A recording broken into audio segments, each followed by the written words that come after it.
There he is. Was that a Longhorn shirt? Iowa State? Was that? Oh, man. I am rocking Arizona State because, fair Andy, weather.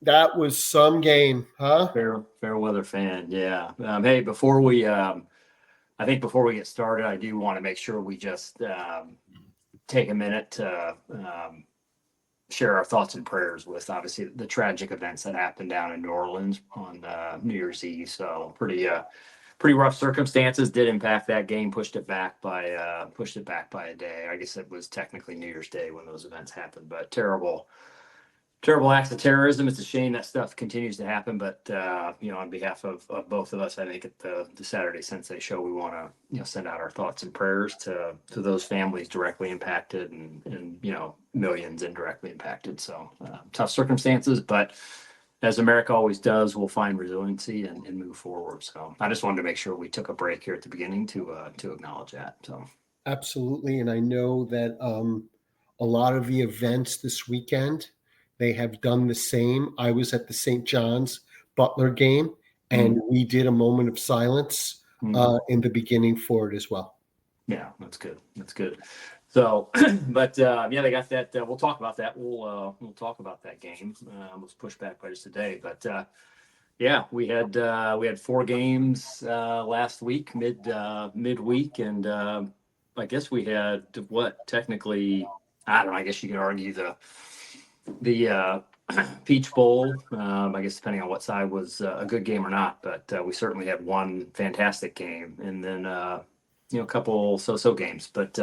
Anyhow, we go from what 8 teams down to 4, Mark.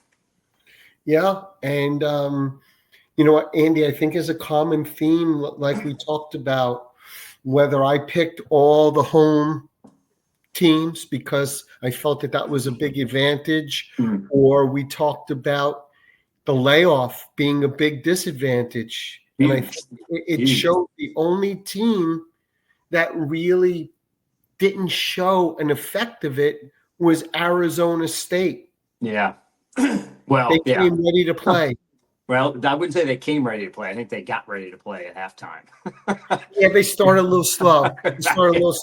Boy, yeah. I think a couple of texts I sent out to you and my brother and cousin were on the lines of Texas is going to score 60 points this game at this rate. After the first, I think they were up 14-0 and had only run 2 offensive plays, I think, to start that game. But and maybe typical Texas fashion this season, man. They start out hot, but then they just jerk around for the rest of the game and let those teams hang around. And a team like Arizona State, in the talent that they have, and just I think the will and the sheer grittiness of that team, that's a team you cannot let hang around. The resiliency, Andy, of their team and the grittiness and the culture. I love the coach too.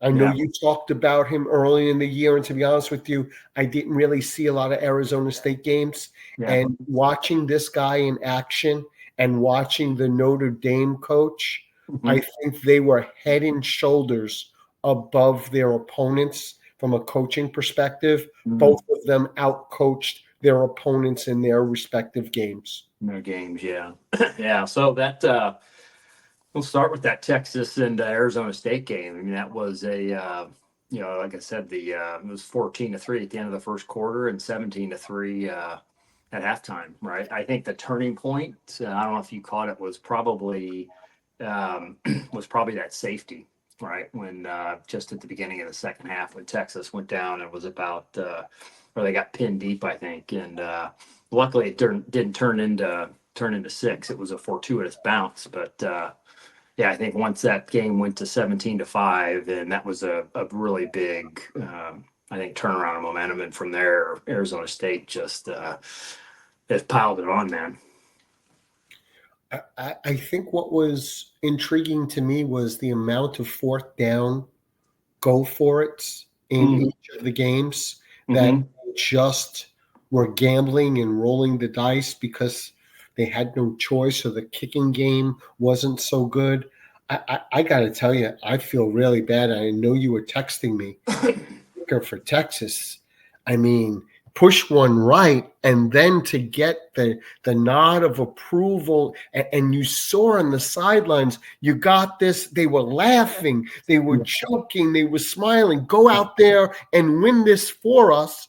And the guy pulls it to the right, Pulled it to the left, doinked it. left. Yeah, he overcorrected perhaps, but yeah, I think on you talked about conversions, but Texas was they were 2 for 2 on fourth down conversions. Arizona State was only 3 for 6, but yeah, that those two opportunities to to win the game, and that the last second, the second field goal that he kicked. That was, I mean, that was pretty much an extra point, a chip shot, and just pulled it. It looked like it was good coming off his foot, and then it was a weird It did. late hook, man. Yeah, really weird. So It did. But you know what? The Arizona State kicker kicked the big one to tie the game. yeah, yeah, yeah. They, I mean, Arizona State just on paper, and I think certainly, like I said, if you watch the whole game, which I watched pretty much in its entirety, but clearly in that second half, but they Arizona State outplayed Texas. I mean, they had Arizona State 510 yards of total offense to Texas's 375, and Texas only had 53 yards on the ground, man. Which I think we'll talk about obviously the semifinal games coming up, but that does not bode well against an Ohio State defense who essentially shut down the Oregon running game. But yeah, that the Texas offense just. I don't know what it was, man. I mean, they came out super hot and were just clearly dominating. And then I don't know. I just don't. You could see it watching the game. They just let up. But Arizona State clearly outplayed Texas. And then how about our boy Cam Scatteraboo, who we talked about early on after his big game, and I think one of their big first big wins at home. But this guy had. He threw a pass. He was 1 for 1 throwing the ball for 42 yards and a touchdown. He threw for a touchdown pass, rushed for 143 and 2 touchdowns on 30 attempts. And he caught 8 passes for 100 yards, man. I mean, this, I thought for sure, much like Penn State had to do with Genty, and did a relatively effective job. But, I mean, this offense largely was one-dimensional, and they just could not stop Scatteraboo, man. I mean, it's all they had to do was just shut him down, and there really was not a whole lot of offense outside of him. Andy, at one point when he went into the end zone on the last score, he pushed the 330-pound defensive tackle from the 3. They stopped him cold at the 3. He pushed him 9 feet into the end zone. Yeah. He did have a little help, I think, from one of his guards or his tackles, and kind of pulling him in. But yeah, he was stopped dead in his tracks, at the line of scrimmage or just behind, and he just kept battling. But yeah, there's no doubt I think he punched his ticket to find his way onto a 52-man roster, or at least to compete for a 52-man roster in the NFL next year for sure, with his last, particularly that performance, and then the Big 12 championship performance. But nonetheless, Texas squeaks it out with the late overtime touchdown, and they end up winning 39-31. So that was probably the most exciting game. Penn State, Boise State, we talked about that game, and again, we thought you shut down Genty, and the Broncos will have a tough time winning. Surprisingly enough, I do believe the QB for Boise State, I think he threw for, I think maybe dead on 300 yards. Penn State held Genty to 100 yards, which I thought if they could do that from the outside looking in, a 100-yard rushing game is good. But for Genty, somebody who's rushed for nearly average 250 to 300 every game, holding him to 100, I felt like Penn State would then be able to win. But their defense, man, in the last 2 games, that Penn State defense has had 6 interceptions. They've had 3 picks in each of their last 2 playoff games. And that, to me, that bodes well for the game coming up. Like we've been saying all along, Andy, defense travels. And Penn State's defense against SMU had that pick six right off the bat. Their defense against Boise State, they held this guy to 104 yards rushing. He needed 132 to beat Barry Sanders, and they just beat them, Yeah. and they deserve to win. They deserve to be in the next round. I'm not a big fan of the coach. I didn't think that he did an outstanding job from a game plan perspective, but I think the defense showed up. And to be honest with you, they have a great offensive line and they have two great running backs that basically they wear you down in the fourth quarter. They rush the ball very effectively, and they have a very good quarterback that doesn't lose the game. Yeah. I mean, Aller wasn't stellar. He was he's basically 50% for 171, threw for 3 touchdowns. But their backfield, like you said, Allen was what did he have? He had 134 on 17, and then Nick Singleton had 87 yards on 12 rushes, right? So between those two, fairly effective. But their defense so far has been the difference maker, and they forced and get this. I don't know the number of carries, but Genty, I think he'd only fumbled once, like in his last, I don't know how many hundreds of carries. He fumbled twice in that game, and he lost one. So they forced 2 fumbles, picked up one of them, and they got 3 picks. Man, that's stout defense. Yeah. So again, right? They earned that spot, and I'm looking forward to seeing them against Notre Dame. Yeah.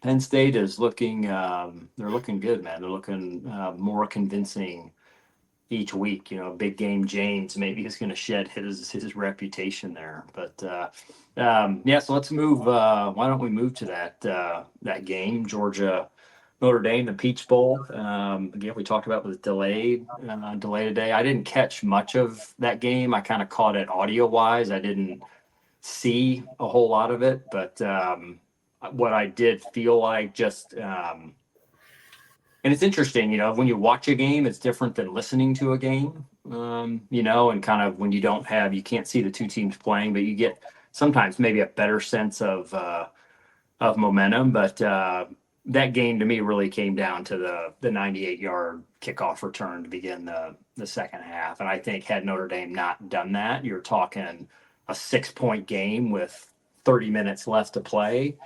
And I have to believe that Georgia either forces that into overtime or, Kirby and the boys find a way to get it done. But when you give up a 98-yard return to start the second half, that was a backbreaker. So Andy, the game was an ugly game, and it was a knockdown, drag 'em out game that just was a grinder. It was not fun to watch, and Georgia dropped maybe 6 balls, 7 balls. That's number one. Number two, Stoddard, Gunner. The game was not too big for him, was not too fast for him. This guy is the real deal. He did not lose that game.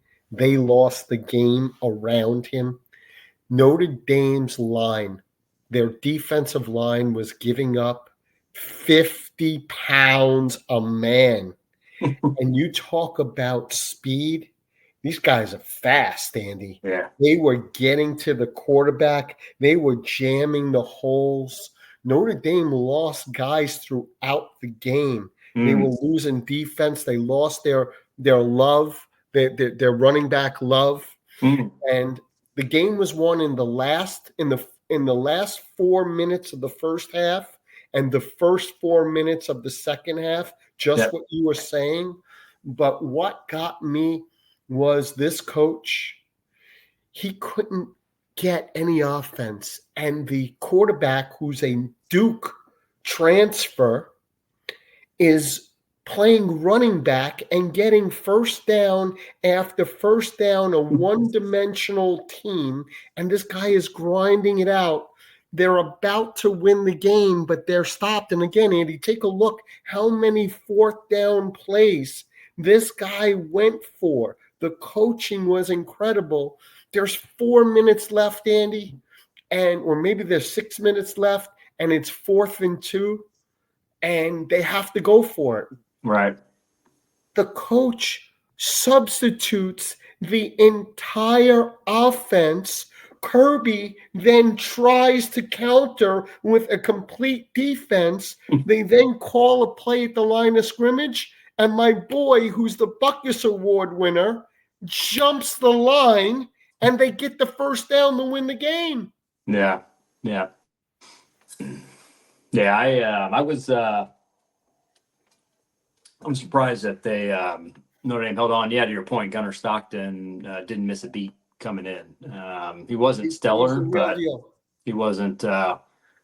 He certainly, it wasn't a setback for Georgia. But again, they talked about it, I think, on some other shows. But and I was listening. I can't remember all the stats, but Notre Dame has got.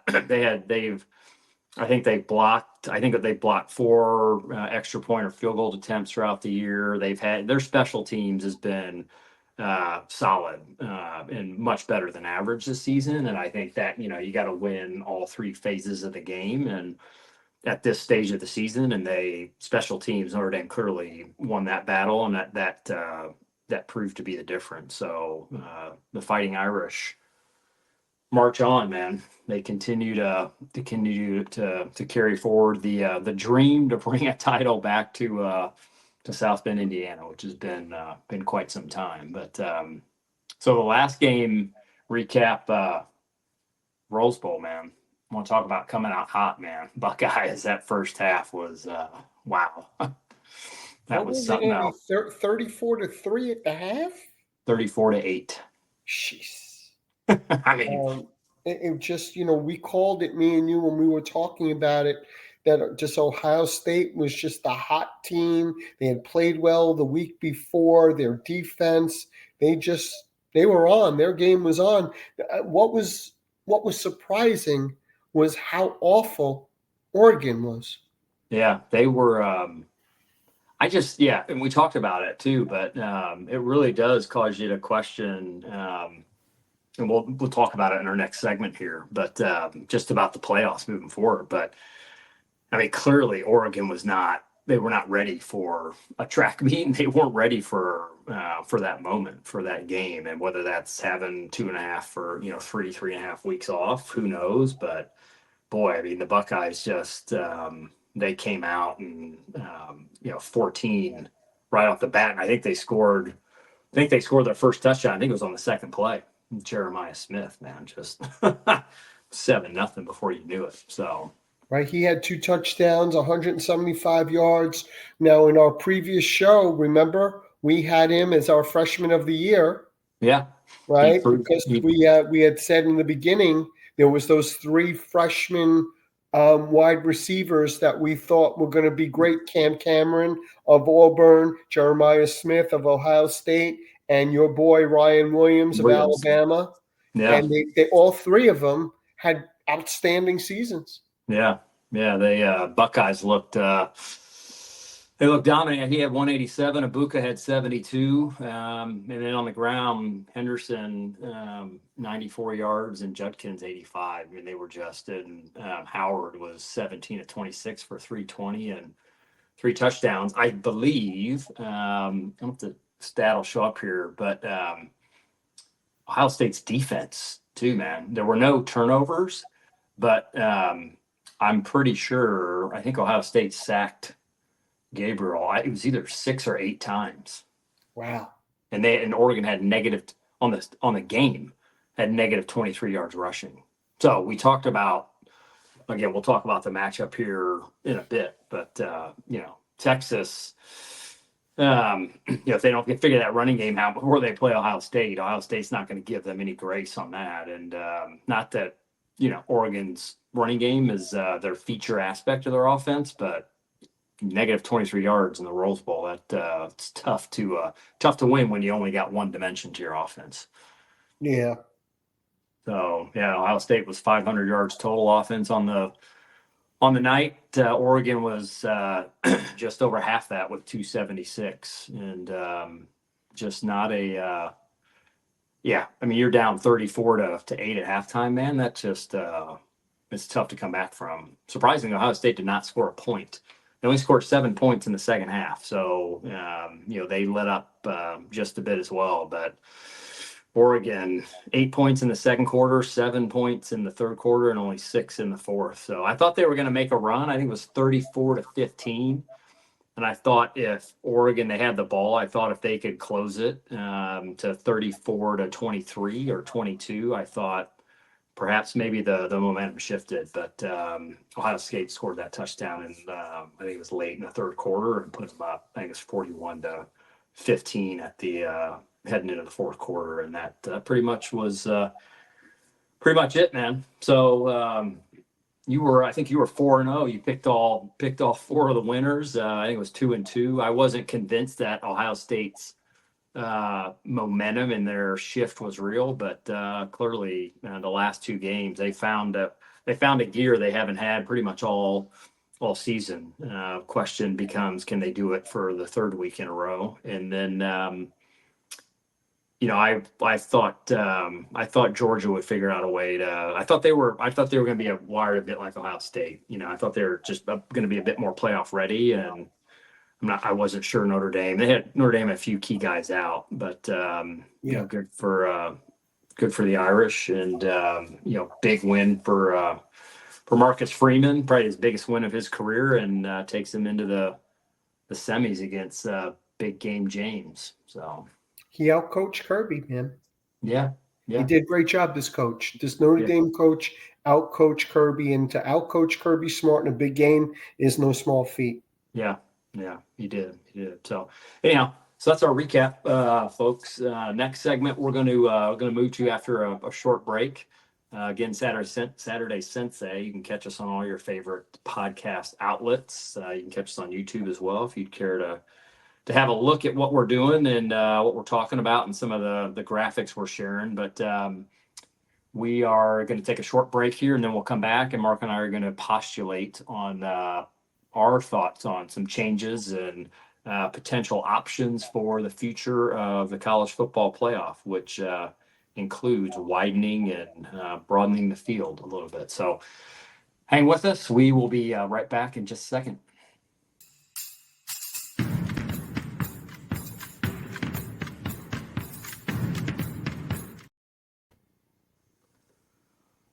All right.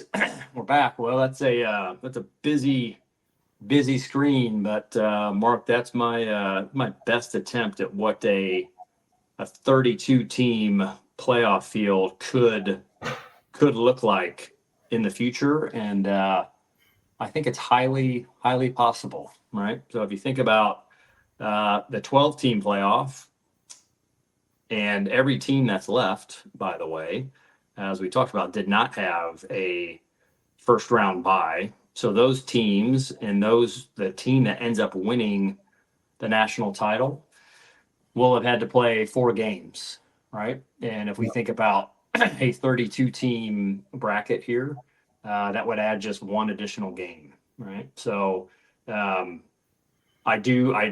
am certain, I don't know that the date yet, if it's going to be as soon as next year. But certainly, I think for the 26 season, committee has said they're going to broaden the field. They don't know if they're going to broaden it to 14 or 16. But I just say, hey, why not? If you got to transition to 16, that's fine. But I think getting to 32, boy, that would put us in the realm of March Madness. It would, Andy. But I think there are issues with logistics. There are issues with the schedule. There are issues with timing. And I think you've seen all of these issues play out in this inaugural season. Now, to your point, you have 2028 up there. That's not to say that it can't eventually get there. I can't believe that they're going to go ahead and expand the field based upon what we've seen so far.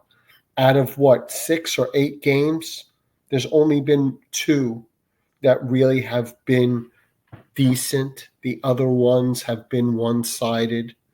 That's number one. Number two, the timing of the games, Andy. To your point, everyone with a bye has lost. There's a three-week layoff. You can't have that and have 32 teams. Yeah. You've got to change the timing.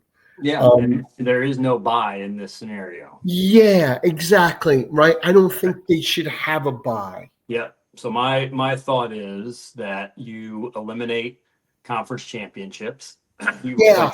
You replace that conference championship week with the first round Of a playoff week, right? And then I think you can take those first round games, you can take the playoff, and you can manage and handle some of the which would be inevitable, but some of the loss of the bowl games that would come out as you progress through this playoff, and you had fewer and fewer teams. But I think you could add some bowl element to it. I think you could still have home team advantage for these playoff games. So the higher seed gets the game at home, whoever that is. I think you could go out, and I don't think you'd have any problem at all in finding corporate sponsors to sponsor either those games, or perhaps you go down to the second round games, or perhaps you find sponsors for all of the games starting with first round. But if you want to sponsor a first round game versus a semifinal game,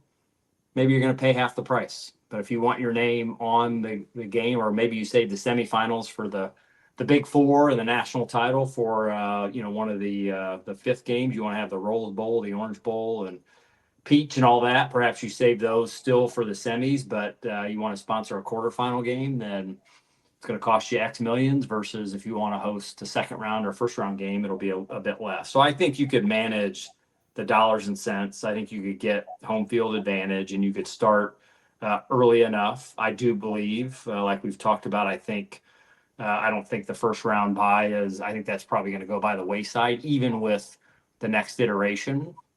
And what I've laid out here is similar to what we see although I didn't do a simulation, but if you look at, and you could do this, I've just seeded each of the sides of this larger, so there's kind of 4 brackets here, but I've seeded those 1 through 16 on both sides. So effectively you kind of have, you want to do an East and a West, a North and a South, however you want to do it.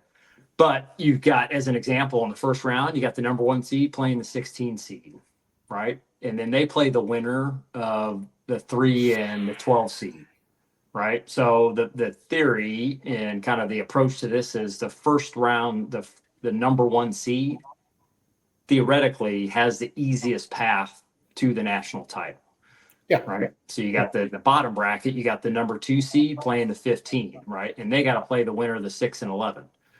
Right. So if you're the number 1 seed, you may have to play the 12 seed, or potentially you play, the 3 seed versus, if you're the 2 seed, you're playing the 6 and 11. So I think there's ways to incentivize and reward those teams that have had the best performing season and are ranked the highest heading into this, without, rewarding them with a bye week.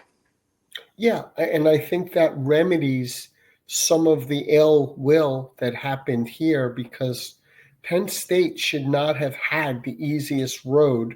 And we talked about this early in one of our segments, right? Penn State's got the easiest road to the championship, where Oregon should have had the easiest path based upon what you are putting up today. Yeah. So there's an issue with that. There's an issue with timing. Now, what I do like about this is that if you have the quarterfinal games and the semifinal games and the national championship, unless my math is wrong, there's 13 bowls. If you have 13 bowls represented from the quarters to the semis to the championship, you have more of the bowls involved. Yeah. You weed out less of these bowls that, to be honest with you, I couldn't believe I'm watching these bowls, North Texas and Texas State. It's just, those are bowls that shouldn't have to happen. Let them be more meaningful. And then to your point, let the teams that have these good records get round two home games, Yeah. a first and a second round. Yep. And if anything that was proved about the playoffs, and you had called it out, was that was a successful experiment. Oh yeah. Yeah. I think you would. I think home field advantage would go to the higher seed. Yeah, as it Right. should.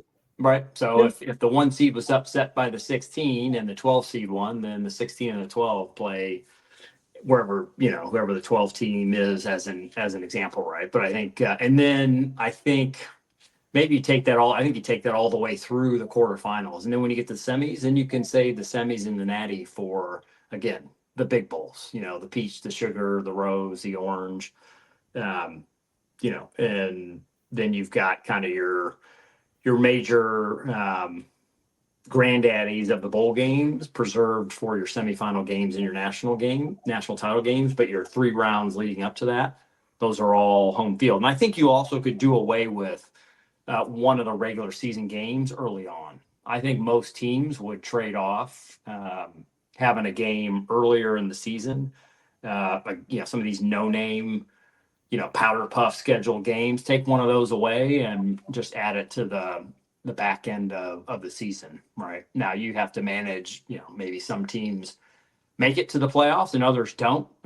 So you may end up having a week less of football because you aren't scheduling one early on and you don't make the playoffs. But I think there could be a way to take it to 32. I think going beyond 32, then I think a lot of the things you bring up become really difficult in terms of logistics, timing, scheduling, all of that. But given the fact with the current format, we're going to see the national champion, the 2 teams playing for the title, playing in their 4th game.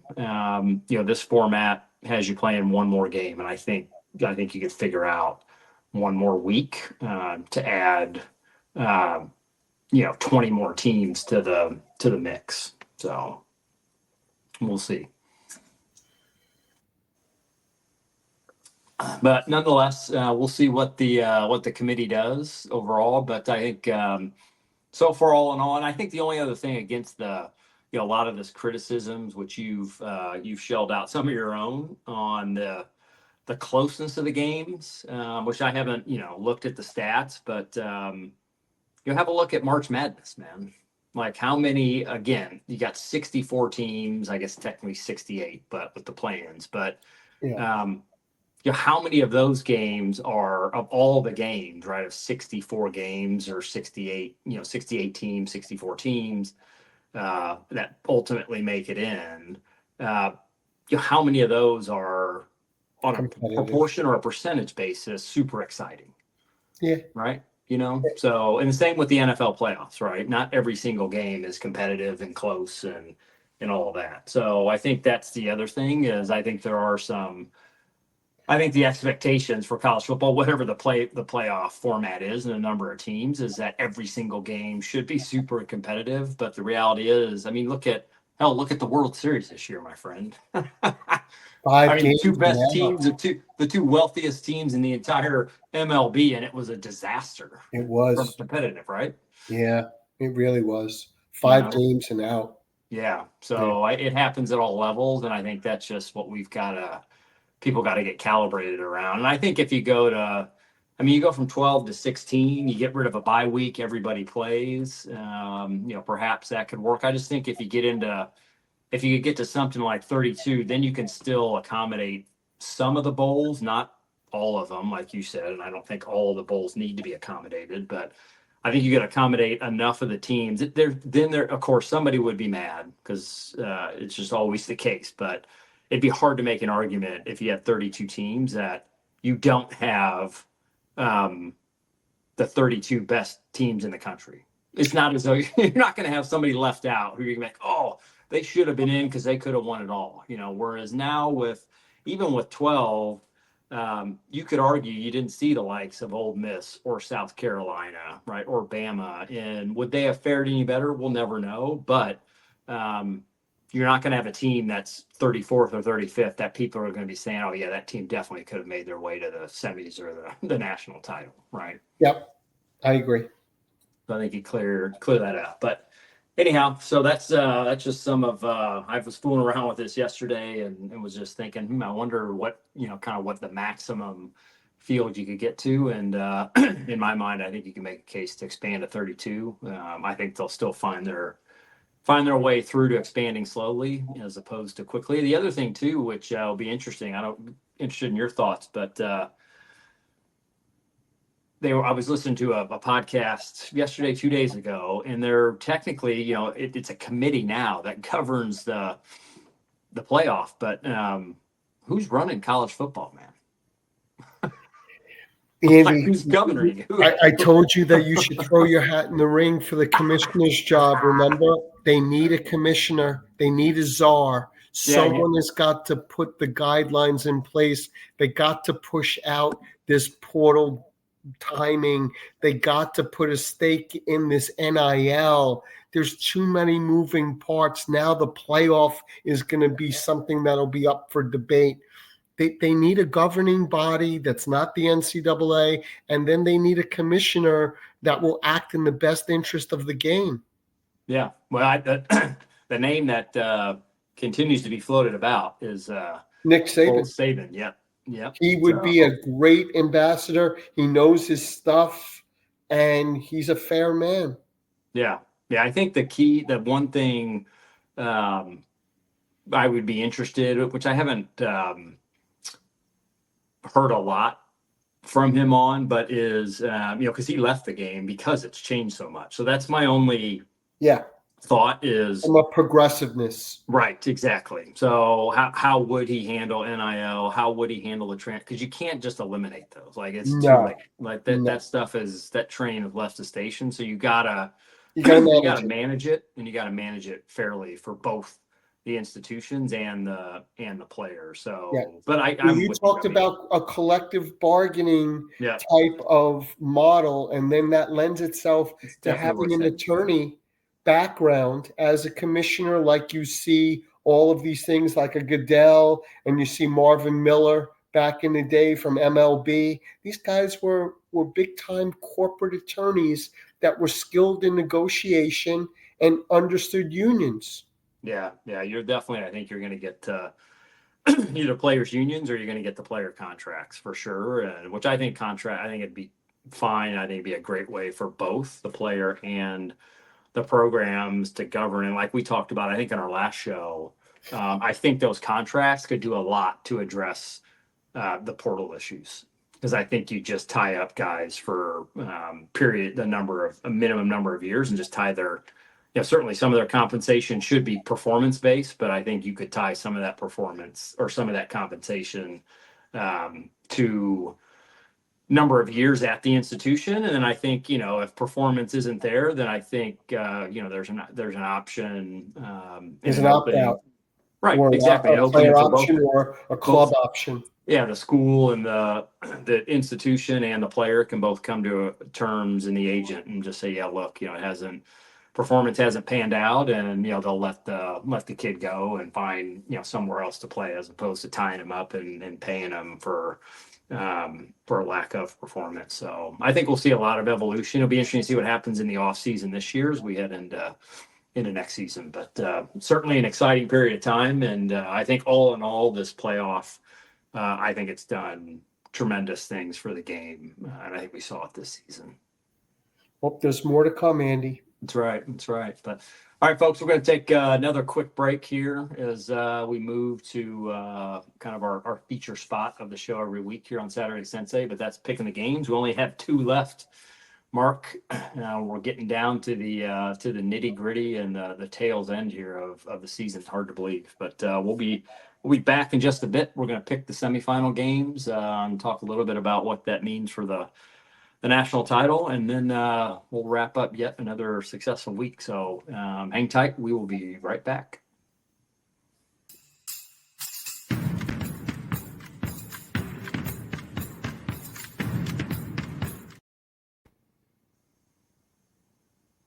And then there were 4, Mark.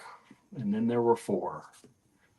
not surprisingly, we talked about, but as you can see on the screen, those that are watching, those inner four teams, the first four in, are all they're all part of the past now. They're all done.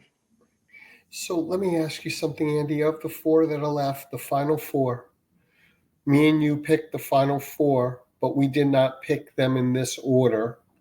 And out of the final four, I think I might have two, Texas and Ohio State. I certainly did not pick Penn State, and I certainly did not pick Notre Dame in the final four. I think I picked Ohio State and Texas.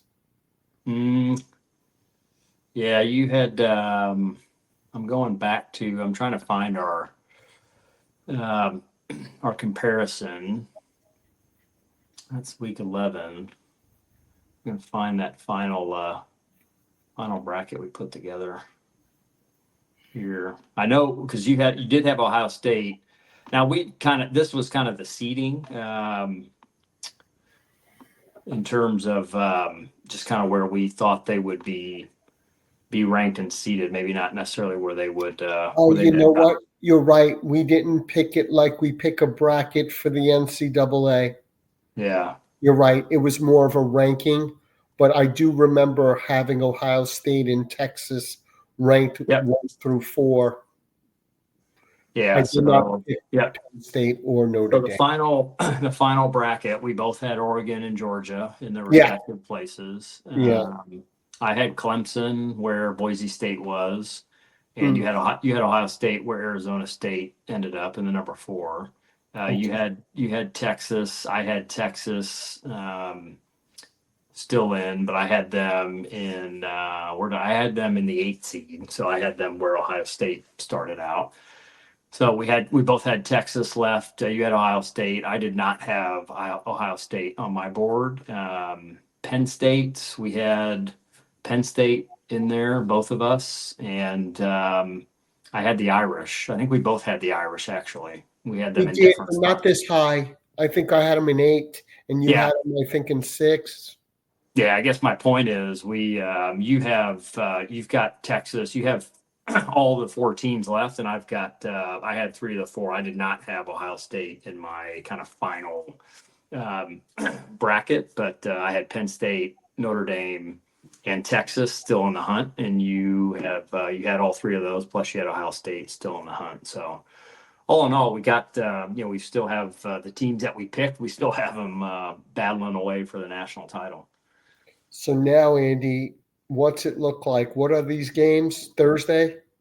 You've got Notre Dame and Penn State Thursday night in the Orange Bowl, and then you've got Texas and Ohio State Friday night in the Cotton Bowl. So Orange Bowl's in Miami Gardens. Yep. Who's the Hard home Rock team? Stadium.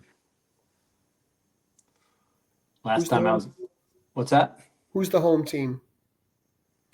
I don't know who the home team is. I'm not sure that. Not that matters, but not that it matters. But let's see here. This is going to be a squeaker, and this is going to be a nasty game, Andy, because based upon the track record of these two teams in these playoffs, they haven't had stellar offensive outputs, and their defense and their quickness, their grittiness have won the games, and that's what's going to happen on Thursday night. But I think the clock has struck 12, and there'll be no Cinderella in the final. And big game James will find a way with his defense and his running game to keep the ball out of the hands of Notre Dame, and Penn State will win. Yeah, Penn State. Yeah, Penn State Irish game right now, I think is Penn State is a 2-point favorite right now. So a very much closer predicted or projected game there than the Texas Ohio State game. I'm with you. I think Penn State is, I think last week when we were talking on the show, I had said Penn Penn State to me looks to be, now that was before seeing the Ohio State performance against Oregon, but Penn State was a team I did not want to play, and I would not want to play in the playoffs. And I think that holds true. I think that defense is, like we talked about, man, they're just, they forced 5 turnover, 2 fumbles and 3 picks against Boise State. Again, you can argue, yeah, that was Boise State, but nonetheless, they did the same thing with SMU. So that defense is finding a way to get the ball in their hands. And I think Notre Dame, I think they are a bit banged up, and I'm not sure they'll have the horsepower to get to penetrate that defense, perhaps as successfully as they have the other. So I think Penn State is victorious in this game. I do think it'll be a bit like the Georgia game. Hopefully not as sloppy, but I think it'll be a bit back and forth and a bit of a defensive tussle. But I think, to your point, I think with Aller under center and Singleton and his counterpart in the backfield, I think if they get a balanced attack going, I think Penn State's going to have too much. And Penn State and big game James find their way into the national title game for January 20th. So, and he saves his job, Andy. Yeah. I think he's secured it so far. The interesting thing, we talked about this, I don't know what week it was, maybe it's probably week 4 or 5, but there was a stat. I think if there would have been a 12-team playoff over the last decade, that Penn State would have made the playoffs, I think 8 or 9 out of 10 years. Yeah, but he's 1-8 against top 10 teams. Yeah, well. And now he's not 1-8 against top 10 teams. Yeah. And he's going to find his way to the final of the first playoff. Yeah, you're going to find his way to the championship. Yeah, so I think he saves his job for the next couple of seasons, and they just wear them down. The line is too big. The defense is too fast, too big. And to your point, Notre Dame is depleted. They're beat up. This playoff, they've been losing guys left and right. They don't have anything left. Yeah. The last time I was at the Orange Bowl was 2004. 2004, 2003. I think it's 2004. USC, Oklahoma. Wow. Yeah. It was when USC won that game. I think it's 55-10. Yeah, it was 2005 Orange Bowl. So the end of the 2004 season, 55-19.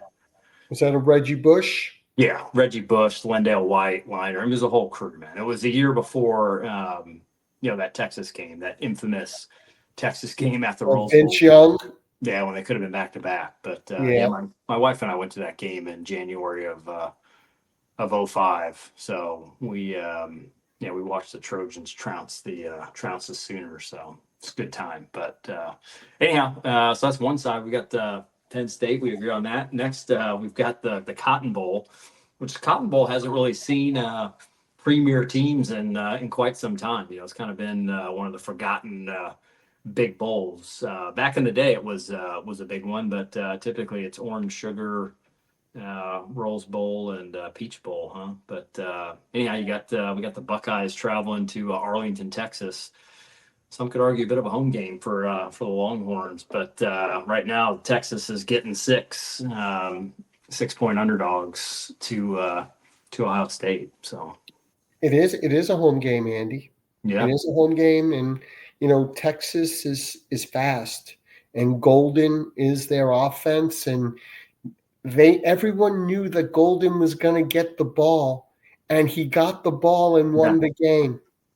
Right? I knew it. You knew it. We called it to each other. Yeah. So somebody on the defense must have known it. And the guy gets behind him and he scores the winning touchdown. On 4th and 13, nonetheless, man. Yeah, it's crazy. Yeah. But it doesn't matter whether they're home. It doesn't matter how fast they are. It doesn't matter how big they are. Ohio State is too talented. They have too much on their shoulder. They're proving a point, even though they've lost to Michigan. They lost to Oregon.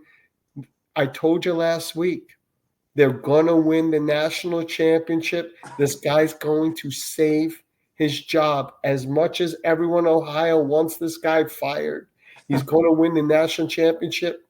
and that's what's going to happen. They're going to beat Texas handily. Wow. Okay. Big call. Big call. Yeah, you did call the Buckeyes last week, very, very early on. I get interesting matchup. I do think Texas has got a better running game than Oregon. It's just I think a matter of can they be effective in that running game? Can they run the ball against Ohio State?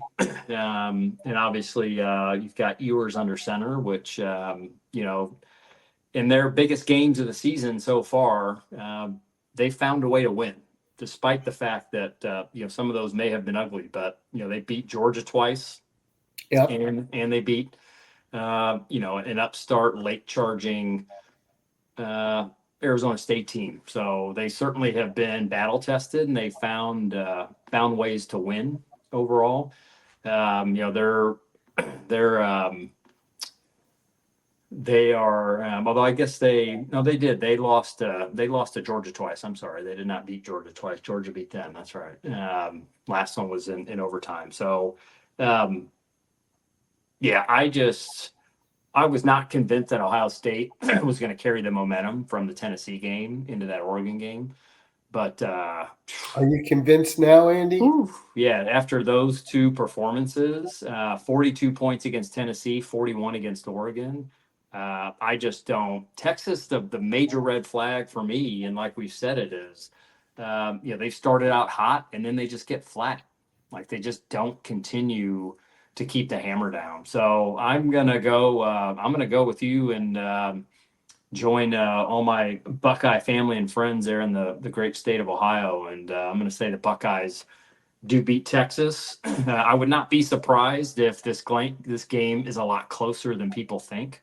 I could see this end up being a game that's decided very late by a field goal. But I do think Ohio State's going to have too much. And wow, wouldn't it be something to have an all Big Ten national championship in the first year of the playoffs? After all the clamoring that the SEC is Yeah. the Premier League, you're going to have two Big Ten teams in the final. That's exactly right, Andy. Yeah. And ultimately, you're going to have a Big Ten champion. Yeah. Yeah. That's right. And even if Notre Dame squeaks or gets by Penn State, man, having Ohio State wins Big Ten and independent, you only got Texas's SEC's only hope, and they've really only been in the SEC this year, right? They're have been in the Big 12 for decades prior to this, so hard to argue that they're a tried and true SEC team. So even if they make it, it's that argument about SEC dominance will be pretty weak. But yeah, Buckeyes and Nittany Lions squaring off in hot Atlanta, Mercedes-Benz Stadium on the 20th is what we're projecting. So we'll see, folks. Take your pick, see what you have to think. But that's where Mark and I stand. We're taking the Bucks and the Nittany Lions. Any parting words, Mark, to wrap up week 19 on the Sensei? We are Penn State, my friend. We are Penn State. Those my team is still in there, and I'm looking forward to them playing Notre Dame. It should be a great game. To your point, it'll be a squeaker, and I think you're going to see two very good games. Yeah, I really hope they are both competitive. Both teams stay healthy throughout, and we get squared up for what will be hopefully a heavyweight fight for the national title. So that's all we got, folks. That's this week on Saturday Sensei. Again, we look forward to seeing you back here. We will be back next week or slightly later than a week to analyze these two semi games, what went down, and then of course we'll pick our winners for this year's national champion, which that game again takes place on January 20th. So we'll be back on your iPods, your iPhones, your Androids, your car stereos, wherever it may be that you listen to us. We'll be back one more time before the Natty. But until then, stay safe and enjoy the game. Thank you. Take care, everybody.